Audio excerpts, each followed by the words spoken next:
Hi, இன்னைக்கு முட்டை gravy என்னோட ஸ்டைலில் டக்குன்னு எப்படி செய்யறதுன்னு சொல்லி பார்க்கலாமா?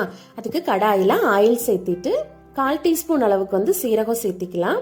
ஒரு 4 பல் பூண்டு வந்து குட்டியாக கட் பண்ணி வச்சிருக்கேன், அதையும் சேர்த்திட்டு நல்லா வந்து வதக்கிக்கோங்க. இது கூடவே ஒரு பெரிய சைஸ் அளவுக்கு வந்து பெரிய வெங்காயம் குட்டியாக கட் பண்ணி சேர்த்தி நல்லா வந்து வதக்கிக்கலாம். கூடவே கொஞ்சமாக கறிவேப்பிலை சேர்த்திக்கோங்க. ஒரு மீடியம் சைஸ் அளவுக்கு தக்காளி வந்து குட்டியா கட் பண்ணி வச்சிருக்கேன், அதையும் சேர்த்திட்டு நல்லா வந்து வதக்கிக்கலாம். இது கூடவே 1/4 டீஸ்பூன் அளவுக்கு மஞ்சள் தூள், குழம்புக்கு தேவையான அளவு உப்பு சேர்த்திட்டு நல்லா வந்து வதக்கி விடுங்க.